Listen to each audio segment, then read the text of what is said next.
Hello, everyone. Good morning. Thank you for coming out today. My name is Lorenzo Fertitta. I'm the chairman and CEO of the Ultimate Fighting Championship. To my right is our president, Dana White, as well as our senior executive vice president and chief operating officer, Lawrence Epstein. And in addition to that, we have our new vice president of athlete health and performance, Jeff Novitzky. We're here today to follow up on the press conference that we held here in February, where we vowed to make it our responsibility to take a leadership position on key areas impacting our sport, fighter health, and fighter safety. We also promised to deliver a comprehensive anti-doping policy that we believe positions our organization as a global leader in sport. After months of hard work and the addition of Jeff, we have taken the opportunity to not only launch an elite anti-doping policy, but also to invest, develop, and deploy a year-round athlete marketing and development program focusing on the preparation, performance, and education of our athletes. Yesterday, here at Red Rock, we finished a two-day athlete summit featuring nearly 50 emerging UFC athletes. At this summit, we offered press and social media training, as well as classes featuring experts in financial planning, nutrition, health, and wellness. All of these offerings were designed to help these emerging UFC athletes so they can best position themselves for long-term success both in and out of the octagon. We are now also exploring services and companies that can help us place UFC athletes into careers post-fighting. Two of the athletes that participated in the Athlete Summit will be here later. They include number 6 ranked light heavyweight Ovince St. Preux, as well as the Ultimate Fighter winner Michael Chiesa. Today, we will further share details about that program and discuss the many initiatives being put in place and actions being taken to protect the health and safety of UFC athletes and the integrity of the sport. At this time, I'm going to turn it over to Lawrence Epstein, and I'm going to have him give you more details about our new athlete marketing and development program. Lorenzo, thanks a lot. Thanks for everybody for being here today. It's a big day for us, and I know a lot of you are here to hear about the new drug testing policy, but it's important to understand that's just one part of what we're putting together here for our UFC athletes in our new athlete marketing and development program. And I want to run through a couple of the other partners that we are partnering with to put this program into place. The first company that we've done a deal with is a company called Fusionetics. And we're lucky enough here today to have Tyler Wallace, who's the Chief Product Officer from Fusionetics. Fusionetics is a really interesting company. It was born from a group that has a tremendous history and research with medical institutions around the United States, and frankly around the world, involved in a lot of professional sports, including the NBA and others. And the focus of Fusionetics is really trying to reduce injuries, optimize performance, and enhance recovery after injuries take place. A central component of the Fusionetics program is the functional assessment. And we're very hopeful that all of our athletes will essentially have a functional assessment done by Fusionetics. That assessment will show them what their strengths are, and more importantly, it'll show them where their physical weaknesses are. Then a customized program will be designed for that athlete to enhance and fix those areas where there's weakness. And the goal, of course, is to reduce injuries and, as I mentioned, optimize performance. So we're really excited about the new relationship with Fusionetics. Second company that we are partnering with is a company called Exos. And there's a bit of an overlap with some of the stuff Exos does and that of Fusionetics. But Exos is really focused on performance and trying to put together sort of that full package so the athletes can perform at their highest levels. Everything from pre-workout stretching and warm-up to the innovative techniques that are used by Exos to increase performance, to cool down, to nutrition, to recovery. We had several of our people down at the Exos facility a few weeks back looking at some athletes, including Colin Kaepernick and Odell Beckham. And then last week we had some of our athletes down there, which included CM Punk, Rashad Evans, Luke Rockhold, and we also had our own Forrest Griffin down there, running through the program, learning about the techniques that are being used at Exos, and the feedback we got from those athletes was incredible. The goal of Exos is, of course, to share all of these cutting-edge training techniques with all of our athletes, and not just the athletes, but with their teams. One of the things that Exos was very insistent upon is that athletes have the opportunity to bring their training staffs down to the Exos facility to learn from what they're doing. So we're really hopeful and excited about this new relationship with Exos. Third piece of this puzzle is something that we've been involved in for a fairly long period of time, 5 to 6 years now, and that's our relationship with the Cleveland Clinic. The UFC, along with other promoters in the boxing business, have funded a study for the last 5 to 6 years, and that study is really focused on two things. Number one, identifying whether certain people, based upon their physiology, are predisposed towards brain injury. Simply, their brain sits in their head a certain way, and as a result, they're sort of more likely to get a brain injury. And then secondarily, trying to identify early indications of brain injury. So before someone starts manifesting symptoms, we can identify an early indication of potential brain injury and then ultimately counsel that person out of the sport. You know, our goal is to, with respect to the Cleveland Clinic, is to have a situation like we currently have with eye exams for combat sports. So right now, if you have to undergo an eye exam in order to get a license, if, for example, you, during that eye exam, have a detection of a detached retina, you cannot get a license to participate in a combat sport. We'd like to have the same sort of scenario here with the brain, whereby if for some reason your physiology says you're predisposed towards brain injury, or you're showing these early indications of brain injury before physical symptoms manifest themselves, you know, that would be part of the licensing procedure, and you wouldn't be able to get a license. So we're excited about continuing that relationship with Cleveland Clinic. We're bringing a lot of this stuff together with our athletes in our new campus that we're building here in Las Vegas. We're excited to build a new office building, which is important, but as part of that office facility, we're going to be building what we call tentatively the UFC lab. And that facility is going to be a state-of-the-art facility where all of our athletes can come and work out, use cutting-edge training techniques and of course, equipment. But also, if there is an injury, come and rehab at our facility. I was lucky enough to go and visit some of the great sports facilities around the world. In particular, several months ago, got to visit the Man City campus in Manchester, England, and just to see, you know, the facility that they built there and the incredible thought that went into that. We've taken a lot of the ideas that they actually put into place in their facility and are going to put that into ours. So we're really excited about that. You know, the final piece of the puzzle is of course, I think what all of you are most interested in, and that is our new drug testing program. And, you know, the key, you know, at least as we began this process, was to get sort of the right person in place to lead that for us. And as Lorenzo mentioned, we're so excited to have Jeff Novitzky with us. Jeff has a very unique set of circumstances, which I think brings him to us, and of course, I think makes him the best possible person we could hire to fill this really important role.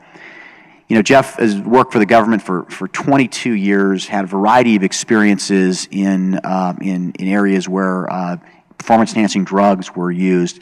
He's also a former college athlete, so he understands the athlete's mentality, and I think has really become a mentor, frankly, to a lot of the athletes that he interacted with over the years. The thing I want to emphasize before I announce who our group will be working with for drug testing is that, you know, the role that we've laid out here for Jeff is much more than simply being, you know, the guy who's going to handle drug testing. He's going to be coordinating the Fusionetics and the Exos and the new campus and all the stuff we're talking about with the Cleveland Clinic. So I know it's the hot topic here today, and Jeff's going to talk a lot about that hot topic, but I want everyone to understand that his position is much bigger than that. So before I do hand this off to Jeff, I want to make the formal announcement that the UFC has retained the United States Anti-Doping Agency, USADA, as the independent administrator for our new drug testing policy. So with that, Jeff, let me hand it off to you. Thank you very much, Lawrence. It's with great pride today that we officially announce the details of our new anti-doping policy. In the creation of my position as Vice President of Athlete Health and Performance, as Lawrence alluded to, the UFC has made a commitment to providing our athletes with the very best resources and tools to help them excel in their training and their rehabilitation while being an advocate for their long-term health and safety. The development of this new anti-doping policy is an important early step in our commitment and process. I'd like to read the first two sentences of our new anti-doping policy, and they read as, "This policy is a central part of UFC's expanded efforts to protect the health and safety of its athletes and also to protect their right to compete on a level playing field. UFC's goal for this policy is to have the best anti-doping program in all of professional sport." And based upon, as Lawrence was alluding to, my exposure and experience in the anti-doping world and anti-doping programs throughout the world in professional sport, this policy meets that goal. This is the most comprehensive, effective, best in all of professional sport. As Lawrence also stated a minute ago, we are proud to announce today that the United States Anti-Doping Agency will be the independent administrator of our new policy. USADA is universally recognized as the premier anti-doping agency dedicated to preserving the integrity of competition and protecting athletes who play fair and compete clean. In the coming weeks and months, myself, other UFC representatives, and USADA will embark on an education blitz to provide our athletes with multiple levels of education on the details of this new policy. Our education will include in-person presentations, hands-on demonstrations of online and mobile applications they'll be using. They'll be getting written material, and they'll be receiving online education courses. This program will consist of unannounced, year-round, in and out of competition testing with collections of both blood and urine, with the possibility of a collection occurring any place, anytime, with no notice. This policy is modeled on the World Anti-Doping Agency, or WADA code, and is consistent with the code's definition of prohibited substances and techniques, as well as collection procedures and the use of WADA-accredited laboratories. As part of our due diligence in putting this policy together, we went to Montreal and met with representatives of WADA. The sanctions under this policy will create a strong deterrent effect against the use of performance-enhancing drugs. A first-time offense for the use of non-specified substances such as anabolic steroids, growth hormones and peptides, blood doping drugs and products will be punishable with up to a 2-year suspension with the possibility of an additional 2 years where aggravating circumstances exist. This results in a possible 4-year suspension for a first-time offense. Second offense could double that penalty up to 8 years, and a third offense could result in a punishment up to a lifetime ban. The first offense for the use of a specified substance, which is defined under the WADA code as marijuana, cocaine, other stimulants, and glucocorticosteroids, which will be tested for in competition only, consistent with the WADA code. That will be punishable with up to a 1-year suspension with the possibility of an additional 2 years where aggravating circumstances exist. Our policy definition of in competition will be 6 hours before the weigh-in to 6 hours after the fight. The sanction in this area can double on each the second and third offense. Our policy will also include financial deterrence, with the violation occurring during or leading up to a bout, resulting in the disqualification of the result of that bout, the forfeiture of a title, the forfeiture of ranking, and any purse or compensation related to that bout. We have designated specifically in our policy that any purse or compensation forfeited will be put toward the cost of the UFC's anti-doping program or towards anti-doping research. We look forward to working with the various state athletic commissions where we hold events. We will be open and transparent with those commissions and adhere to the laws and rules of those commissions. We truly believe in fairness, and this policy reflects that. There will be due process afforded to our athletes and fighters in the implementation of this policy, from the collecting and handling of the samples to their rights to an appeal and arbitration. Our athletes will be treated fairly, evenly, and with due process under this policy. We will be transparent with our policy. It will be publicly available prior to our implementation of the policy. which will occur as promised on July 1st. With that being said, it's my pleasure now to introduce two representatives from the independent administrator of UFC's anti-doping policy, the United States Anti-Doping Agency, or USADA.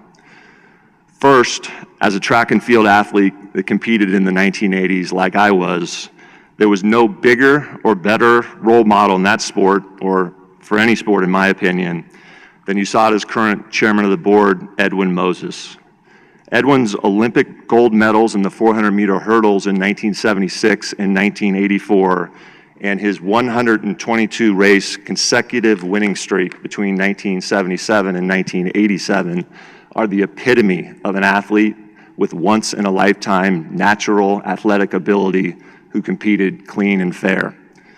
Second, the Chief Operating Officer of USADA for the last 10 years, Travis Tygart, has molded and led this organization that, again, is universally recognized as the premier anti-doping agency dedicated to protecting athletes who play and compete fair from those who don't. So at this time, I'd like to welcome to the stage Edwin Moses, USADA's chairman of the board, and Travis Tygart, USADA's Chief Executive Officer.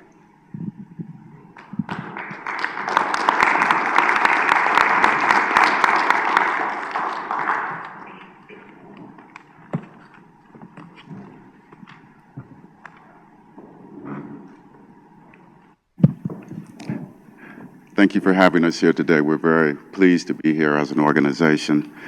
And it is a truly historic event as UFC becomes the first professional sport in the United States to have an externalized, independent testing modeled after the key elements of the WADA anti-doping program. As an Olympian who competed during a time when Team USA didn't have an effective anti-doping program and was looked to as a dirty country, I have been a long-time supporter of implementing independent and transparent anti-doping programs in sport around the world. For those of you who may be less familiar with the work that we do at the United States Anti-Doping Agency, USADA is recognized by Congress as the independent anti-doping organization for Olympic, Paralympic, and Pan American sport in the United States. USADA was founded in 2000 after Olympic athletes pushed to have an independent program put in place to protect their rights. Our mission is to preserve the integrity of competition, but perhaps more importantly, to protect the rights of clean athletes. We do this by providing education, developing cutting-edge science, implementing a robust testing program, conducting investigative efforts, and holding accountable those who would use dangerous performance-enhancing drugs to cheat their competitors. Much like the clean athletes in the Olympic movement in the 1980s and 90s, it is the clean athletes in UFC who have asked for USADA to implement this anti-doping program, and we take our responsibility to them very seriously. The UFC, like the United States Olympic Committee in the late 90s, have taken the brave and important step to externalize their anti-doping programs to USADA. And because of the leadership shown by the UFC, these athletes will now have the anti-doping program they deserve. These athletes will be able to say with confidence that they'll be testing under a world-class anti-doping program and that their competitive results will truly speak for themselves. Speaking on behalf of the entire USADA Board of Directors, I can tell you that a substantial amount of thoughtful consideration and time has been put into the discussion on how to implement a program that provides the strongest protection for clean athletes. We look forward to working with all of the stakeholders in UFC to achieve what we are all working towards, which is a level playing field where athletes can compete and win clean and where their rights are protected. Thank you. Having said that, I'll turn it over to my Executive Director, Travis Tygart, to give you more details on the program. Just a brief statement from me, and I think we're going to open up to question and answer. Listen, I think it's a brand new and bright day for the athletes of the UFC, and this new program sets a new standard for all professional sport, and we're absolutely thrilled to partner with UFC in running this program and with the dedication that they've demonstrated through their action in the development of this policy and being willing to turn over and essentially abdicate their authority to us, the independent National Anti-Doping Organization, to handle the implementation of a robust, effective, transparent policy. And so we're thrilled to be here, and I think it's a great new day for all athletes in the UFC and pro athletes around the world by this example. So I think with that, we're going to take some questions.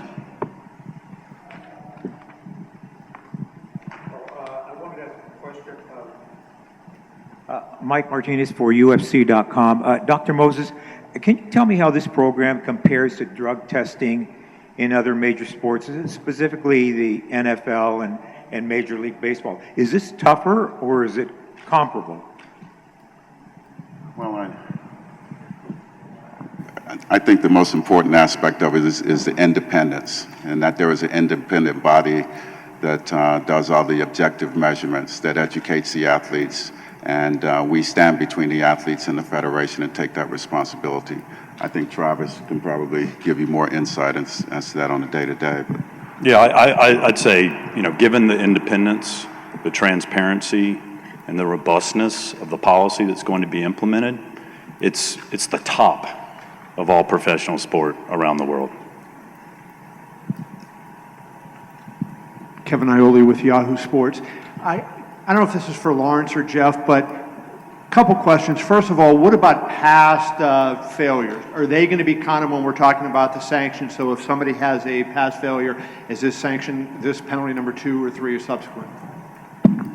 Yeah, the possibility exists either of that counting as a previous penalty or sanction under our policy, so it could be the second offense, or potentially going toward the aggravated circumstances enhancement to an offense.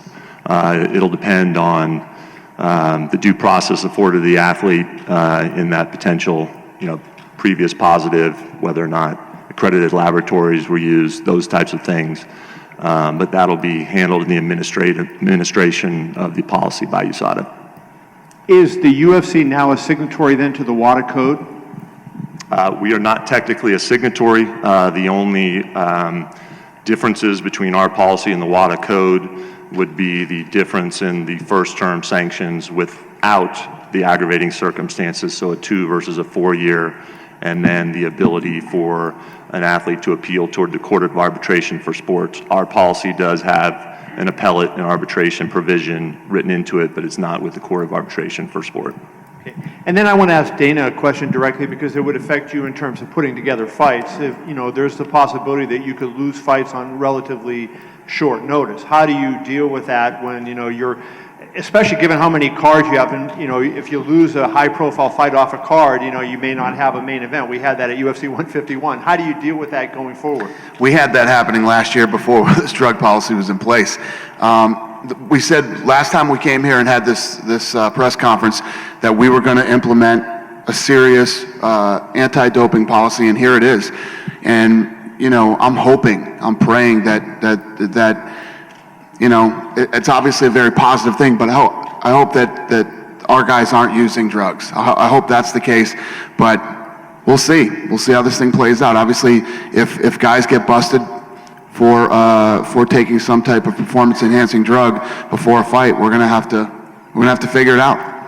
And then follow up, what is the state's role in this? Because you're announcing penalties, but the state has, jurisdiction too. So if I take, some kind of anabolic steroid and I'm going to fight, am I subject to penalty by you and by the Nevada Athletic Commissioner? How does that work? Well, a lot of this stuff still needs to be worked out, but the first thing is that we're going to be working with athletic commissions, starting here in the state of Nevada, around the United States, and around the world, and with federations also, to try to, first of all, explain to them what our program looks like. Our hope is that, and I think we're very confident this will happen, that athletic commissions will begin to use the data and the information regarding the athletes that are participating in their particular jurisdiction to make decisions about licensing. So, for example, in Nevada, when an athlete comes here, the Nevada Athletic Commission will now have, hopefully a year or 18 months, or however long that athlete's been part of the UFC, a history of drug testing, a medical passport, for lack of a better term, that they will then be able to utilize to make decisions. There is going to be some crossover between, drug tests that are done as part of our program and decisions that are made by athletic commissions, but, we think we'll work that stuff out. I mean, the other thing I think that is important to us is that ultimately we have athletic commissions formally recognize and adopt the decisions that are made by USADA with respect to any of the positive drug tests as part of this program. So, for example, if an athlete tests positive in a random drug test, we'd want the Nevada Athletic Commission and commissions around the world and federations around the world to formally recognize and adopt those decisions. And then just, Travis, a couple questions for you, if I could. First of all, the whole ridiculous negotiations that went on between Mayweather and Pacquiao in order to get their fight, and when guys could be blood tested, when they couldn't be, and all that. Are we away from that era now? So in other words, if you decide to blood test me today or whenever you want, you have the full authority to do that. There's no time limit cut off. Yeah, and when I said earlier independence, UFC literally has removed themselves from the material operations of the policy. And so questions about who's tested, when they're tested, what they're tested for. It's a year-round testing program, in and out of competition, blood, urine, athlete biological passport, what's tested for CIR analysis, EPO analysis, human growth hormone analysis, GHRP analysis. Those are all decisions that are with us, the National Independent Anti-Doping Organization, with no involvement or decision-making authority from the UFC. So when you've heard in the past sort of the fox guarding the henhouse, you can't promote and police your sport, they've recognized that, and they've put steps in action behind the reality that the only way to truly effectively do this is by outsourcing and externalizing and truly making independent all of those key functions. So absolutely in line with the WADA code, we have the ability to do year-round, as Jeff said, year-round, 365-day a year, blood, urine testing on athletes, whether they're licensed, as long as they fall under the rules of the policy, and those athletes support personnel as well who are involved with this sport are going to be held to the same anti-doping rule violations of trafficking, possession, distribution, administration that we see that the WADA code covers for all Olympic athletes around the world. And then just one final subject that I think it'll cover two questions. First to you, Jeff. Obviously, weight cutting has become an issue, and I know California is trying to do a study. And at the Mayweather-Pacquiao fight, Mayweather got an infusion after the weigh-in. He applied for a TUE, which seems to me it wasn't very transparent, given the fact that he got the TUE at the weigh-in and wasn't announced to the public until after. And how could there be notice to the opponent? So, are infusions going to be an issue? And as part of your initiative with all these other organizations, are you going to work on weight cutting issues? Well, written into our policy, our TUE application process, and that's therapeutic use exemption, will be handled by USADA. They will have a TUE board in place to determine if there's a medical necessity and if the drug would potentially provide an athletic performance enhancing benefit. So they will administer that side of the program. But is there a weight cutting element to it? Are you going to have, like with Exos or any of the other ones, is there a weight cutting element to that? I think part of, handing off this program to USADA, to being the administrator of the program, allows me to focus, as I talked about earlier, on other long-term health and safety aspects for our fighters. So that's definitely something that we'll be looking at, and definitely, in terms of weight cutting and specific drugs, there are prohibited drugs that can be used in the assistance of weight cutting, and those are on our list and things that USADA will test for.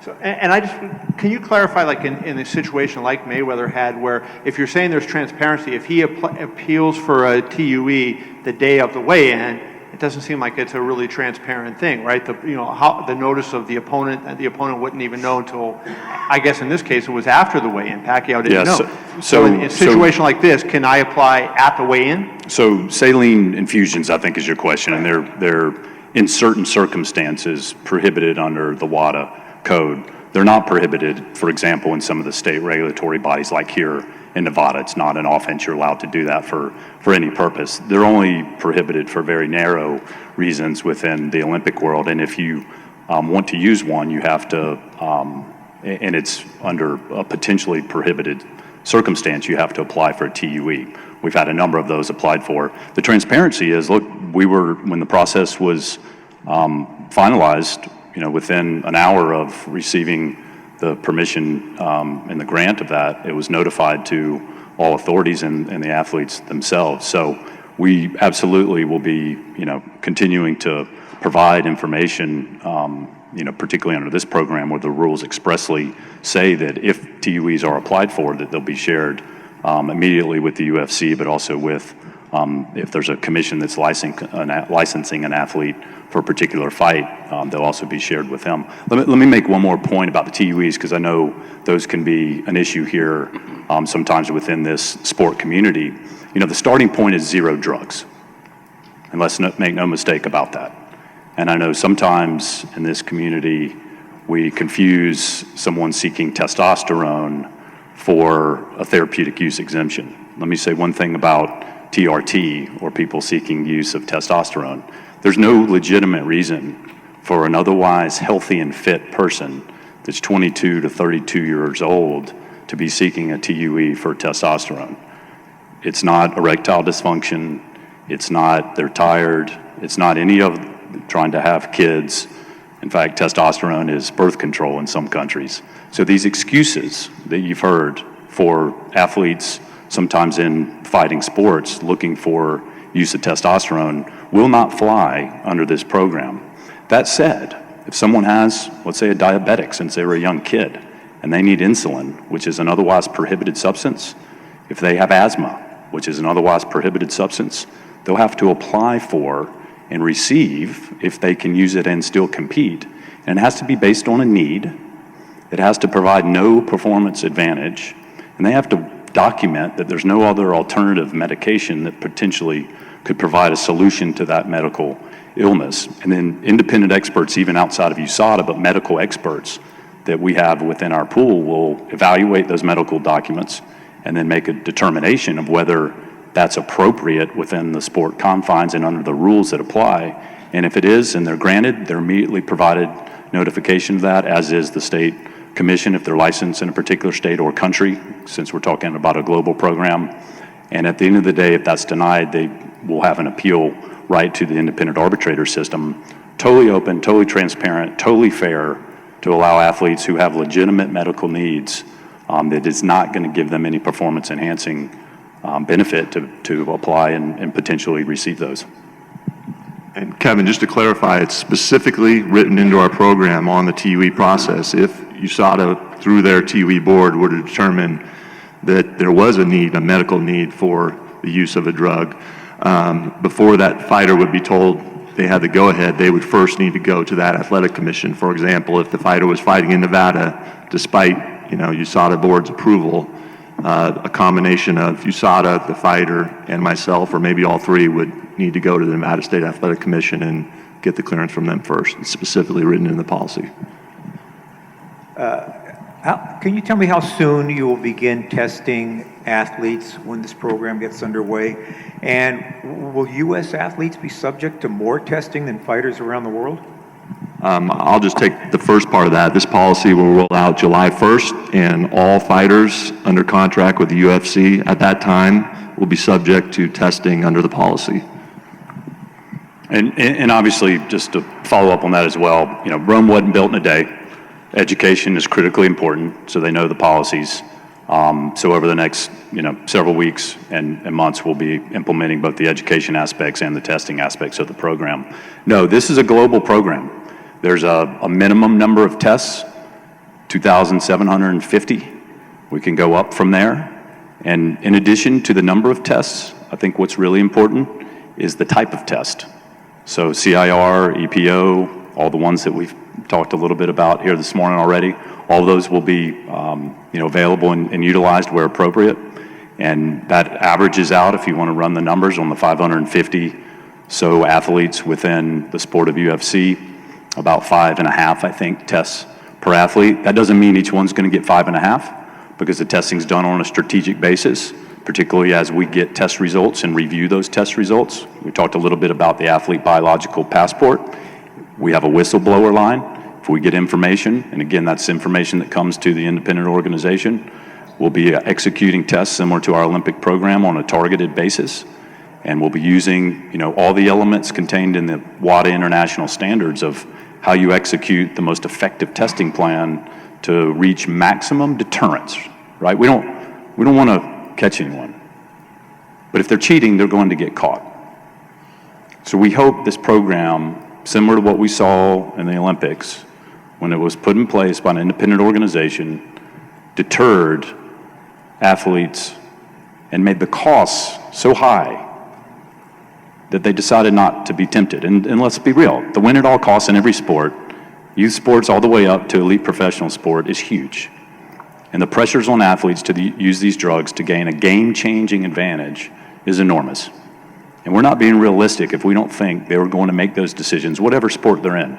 And we've seen it with a 14, 15-year-old inline roller skater whose dad, coach, and trainer had him on a pretty sophisticated drug program just so he could win, so the dad could walk around corporate America bragging about his son being one of the top junior world champion inline roller skaters. Not a fame sport, not a money sport. So let's not underestimate the pressures that are on these athletes who want to win. But we're here to take that pressure off and to ensure if they decide to make the mistake to cheat, that they're going to pay a heavy penalty. And so we hope they don't.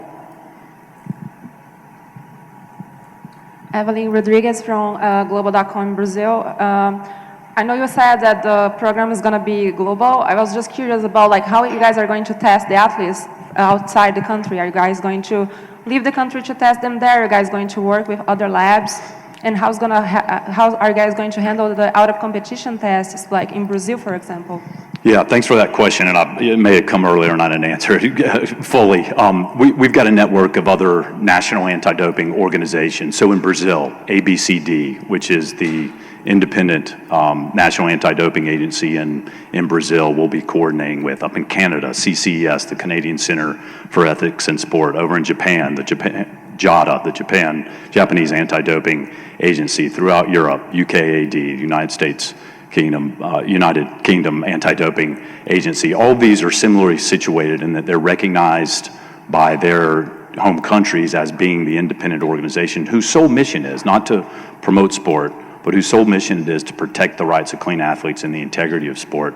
So the plan is, and obviously this is where the capacity building, starts from this time forward, is having coordination with those organizations and ensuring that the athletes, whether they're U.S. athletes traveling those countries to train and live or compete, or those athletes coming here, that they're covered year-round, all the time, no matter where they are. There is a whereabouts function to this program, very similar to the WADA code program, because you can't do out-of-competition testing if you don't know where the athletes are.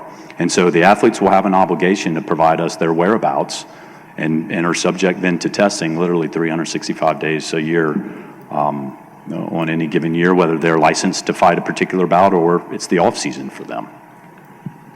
And on the lab question, best labs are being utilized. WADA, anti-doping agency certified and accredited laboratories. There's roughly 33 of those around the country. The idea is to use the most, from a cost standpoint, the most efficient resources to get samples to the labs in that area that are closest. So in Brazil, their lab is coming back online. I think just received its reaccreditation from the World Anti-Doping Agency a couple of weeks ago at the WADA Foundation board meeting.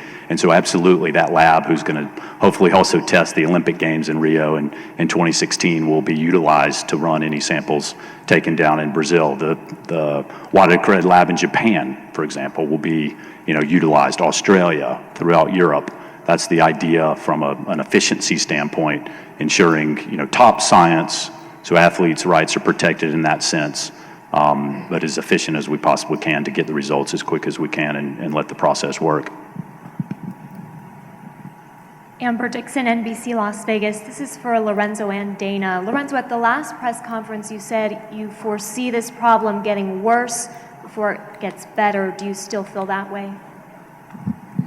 Well, that's certainly a possibility. I mean, obviously, I said that at the last press conference, just trying to note that, look, we were jumping into this issue in a very aggressive manner, and there's the potential that some very high-profile fighters. Any fighter on a roster now has the potential. They could be caught. There could be major fights that fall out, and we are prepared to deal with that. That's just a consequence that hopefully it won't happen, but if it does, we understand that.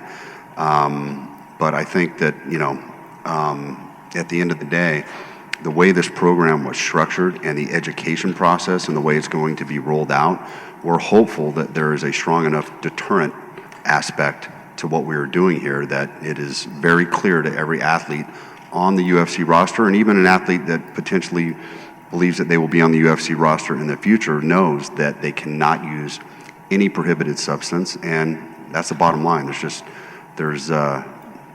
It's over. You can't use anything. If you use it, you will get caught, and there will be, very, very strong circumstances. And Dana, do you feel the same? What do you think? Well, like I said to Kevin, I'm trying to be a little more optimistic. But yeah, I mean, this is a serious policy, and these guys are going to get tested, and if you're using drugs, you're going to get caught. I'm hoping that's not the case. But if it is, we are, the facility that Lawrence said that we're building this facility because there were so many injuries last year. So many injuries last year that a lot of co-main events fell out. So we're being proactive now and trying to fix things that seem like they're impossible to fix. We're trying to educate the athletes on how to train better, how to warm up, how to stretch, how to do all these things, and we're trying to fix something that seems unfixable. Obviously, we had a couple of drug issues this year, and now we jumped right on this, and we're trying to fix this too. We love the sport. We love the athletes, and we're trying to do what we can to fix things that seem like they can't be fixed. So we'll see how this thing plays out with both, with trying to prevent injuries and trying to prevent guys from using performance-enhancing drugs. And the last thing, UFC is paying for all of this drug testing, is that right? Yes, that's correct. We are funding this entire program. And so, from what I've understood, that in the past you've helped pay for some of the drug testing that the Athletic Commission here in the state has done. Does that mean you're going to be pulling that money from them too? We're committed to funding this program. As we said, we're going to continue to work with the various state athletic commissions, and depending on what their needs are, we will address the issues as they come to us. I mean, the understanding that we had with the various, or at least with Nevada, is that when they decided to do a test, they would come to us, tell us, and we would agree to pay for it. We're not necessarily going to change that, but we're hopeful that the fact that this is such a broad testing program, all-encompassing, that they'll recognize what USADA is bringing to the table, the value of the history of the athletes, their biological passport. So maybe they'll be comfortable with that. We don't know. We'll have to sit down and talk to them. Thank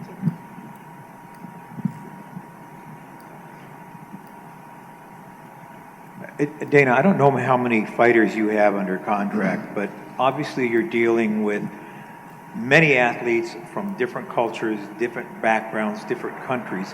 How do you convince them or explain to them that this anti-doping program is a good thing intended to benefit all of them, that there aren't bad guys lurking around the corner waiting to get them to pee into a cup and catch them at doing something? Because I know there are a lot of pro athletes that have that feeling, that that's what this is all about.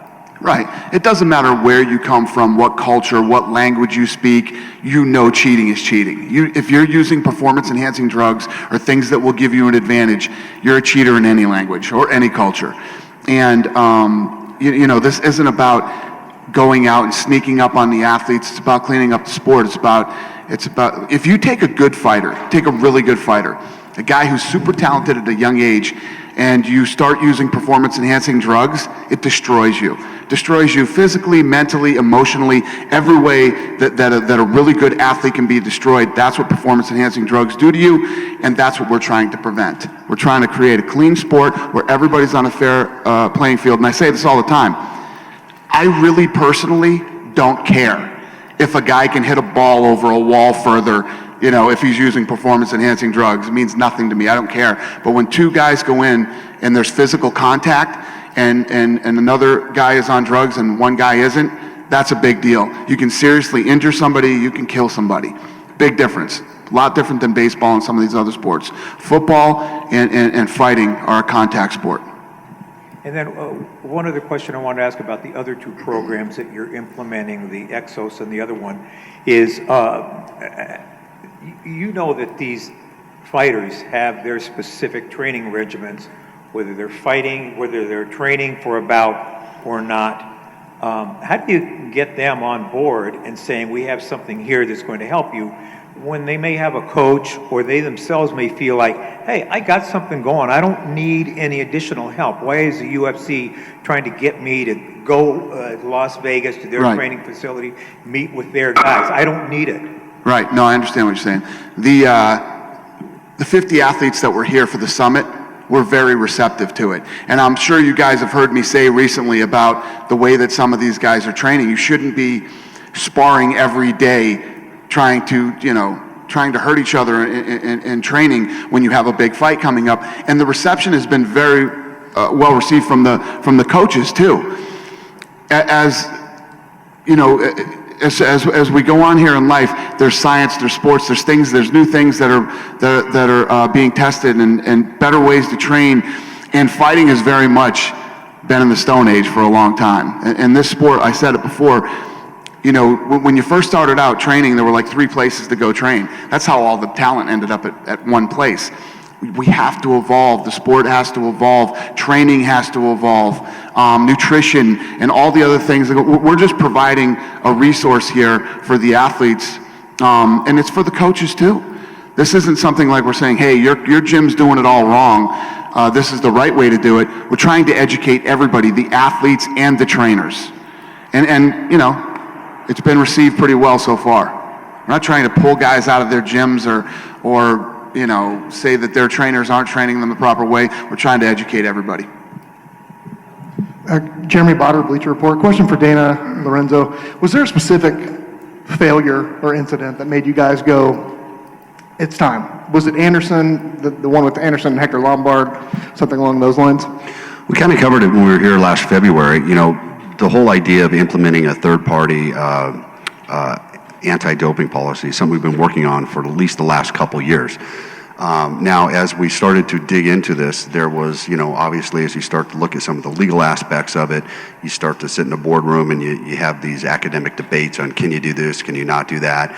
And quite honestly, you know, we were in the process of pulling this together. We were already in discussions with, you know, USADA and other organizations about putting something together. And yes, there were some very high-profile cases in July and February where we just finally said, you know what, we're just going to do this, and we're going to figure it out, and we're going to make it happen by July. We made that commitment. And like you said, we were already funding a lot of the drug tests with the Athletic Commission. We were either going to spend a ton of money with the Athletic Commission and let them go out and do it, or find a way that made sense for everybody. So it's not like there were a couple of high-profile cases that happened, and we've been all over this thing since the beginning. And we just finally figured it out. And let me point out, we've had a great working relationship with the Nevada State Athletic Commission. They've been at the forefront. They've really done an incredible job taking on drug testing and making sure that there is a clean sport. But the fact of the matter is, out of the 41 or 42 fights we'll do each year, we'll maybe do 5 or 6 here. We'll do fights in various other states around the United States, provinces, and Canada. And there's no real standard as far as when they test, how they test, what lab it's tested at, and then you multiply that into different countries. So we just felt like in order to progress the sport forward, that we needed a global solution. And at the end of the day, through the due diligence that we did, and then after Jeff came on board and the diligence that he did, we made the determination that USADA was really, in our opinion, the best capable of providing that service for our athletes. Is there any concern on y'all's part of subjecting, I mean, I don't know the law, but subjecting independent contractors to testing year-round? I mean, I don't think I've ever heard of anything quite like that. Yeah, no, I mean, I don't think there's a concern about it from a legal standpoint. I mean, this is just part of the condition of being a UFC athlete. You've got to submit yourself to, our 365-day per year drug testing protocol, and that's just part of one of the requirements of participating in events with us. As you know, most of our athletes fight 3 times a year, and right now they're fairly accustomed to being tested just around those particular events. This is going to be a new system, but if you want to be a UFC fighter, this is something you've got to do. And one final question for Travis. What happens if a fighter tells you he's going to be here, and then he's not there when you go to test him. Is that the same thing as a failed test? Yeah, so under the WADA standard whereabouts program, there's 3 strikes of that nature, either not filing your information, not being available where you tell us you're going to be because you didn't update properly. 3 strikes within a 12-month period can then result in a sanction up to a year. And it's actually 2 years under the policy, up to.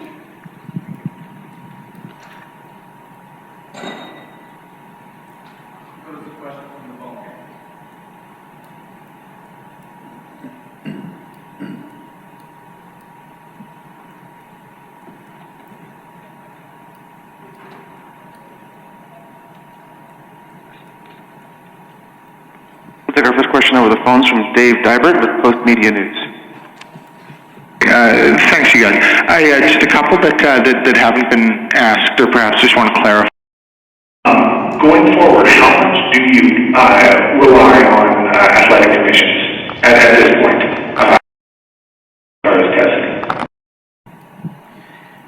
I'll go ahead and answer that one. I think the answer is we're going to work with athletic commissions and figure out what they want as far as drug testing for their particular events.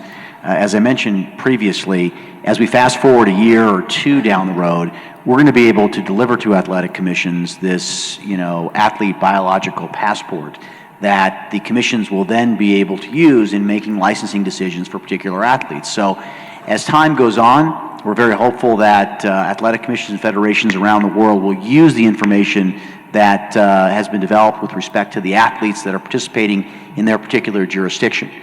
If athletic commissions say, we want to do additional drug testing for this particular event, we're going to have to do that drug testing. But we're very hopeful that we're actually going to be providing a much clearer, much more complete picture to those commissions and federations, so they'll be able to make, frankly, much more informed decisions. Okay, and what qualifies? You touched on this very briefly, I think Jeff did. What qualifies as aggravating circumstances? I don't have the definition exactly here in front of me. Do you have the policy? I'll read it to you if I could. No, I don't.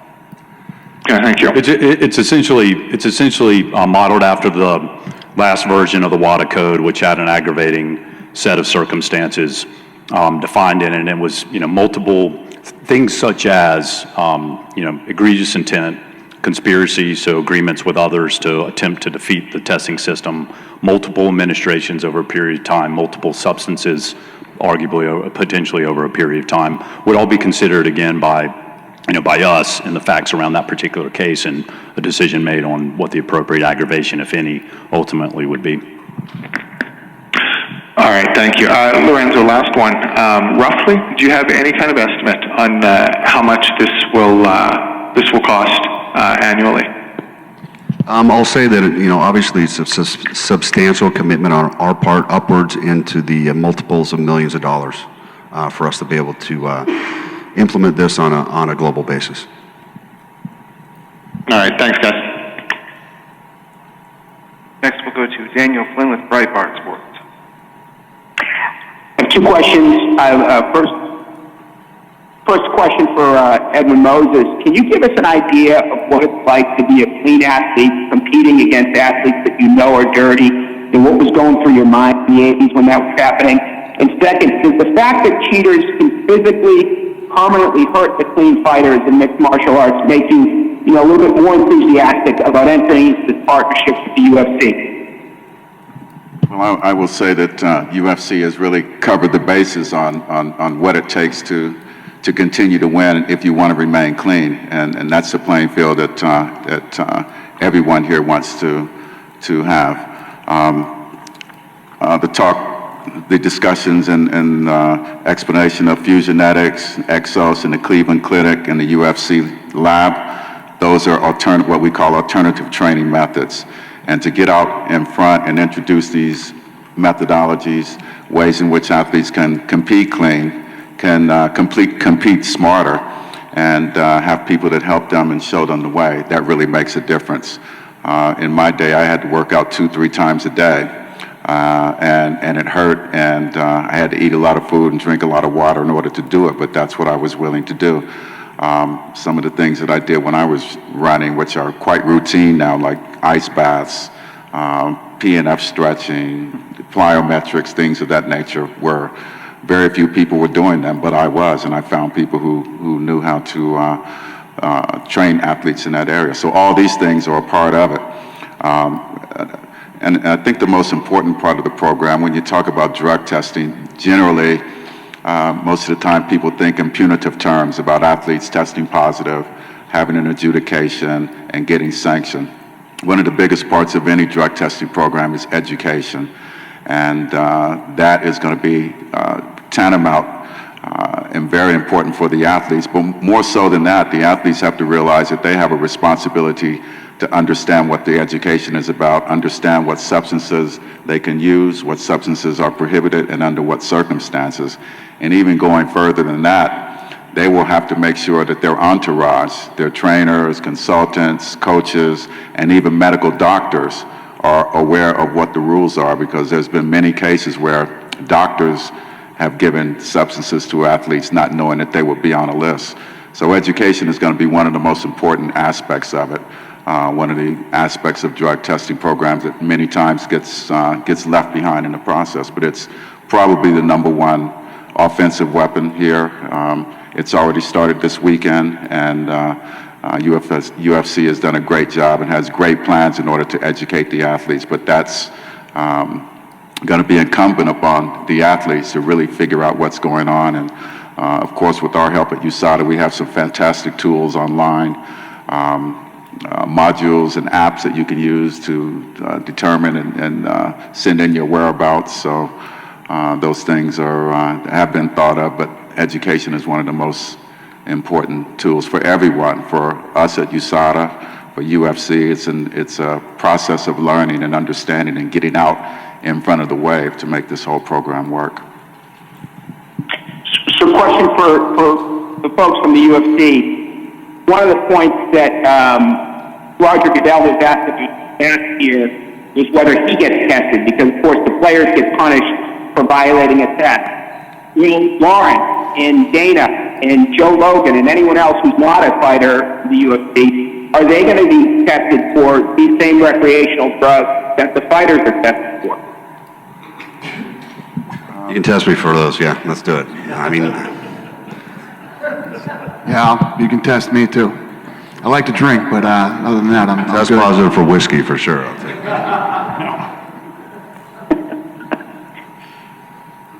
Thank you, guys. Being sanctioned down by the UFC, is there, still just like now certain calls for release? If that's the case, if you choose to just terminate the act, is that all kind of part of the encompass of this policy? Yeah, this is Jeff Novitzky. The policy reads, if there is a positive test in a non-commissioned location, then the sanction will still be set forth, and under UFC rules and policy, that fighter will not fight again for the UFC under the terms of the sanction. Thanks, guys.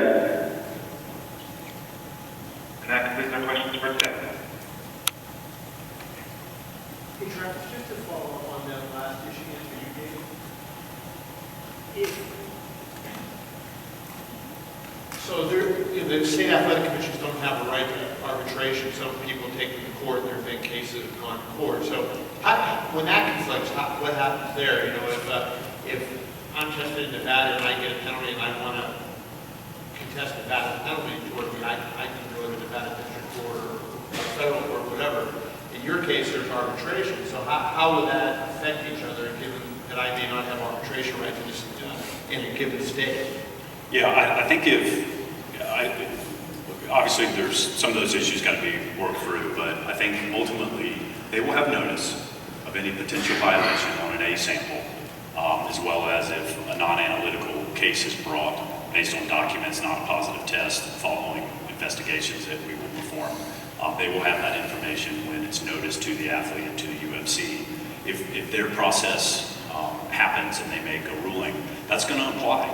We'll still have the ongoing arbitration process if it's delayed. The ideal, obviously, is to have them go in conjunction and parallel so that both outcomes are comfortable to both sides of the house. And keep in mind, That's where you have a licensed fighter with a bout in Nevada. And what this policy has to address, and does address very effectively, is ensuring whether it's a self-governed, as the previous question, location in, overseas, or in a different state that doesn't have the robust policy that the state of Nevada has, and arguably not a fair process either, by the way, that those rights are protected, and the finality and uniformity of a consistent application of strong anti-doping policies can be applied to the athletes in this sport across the world.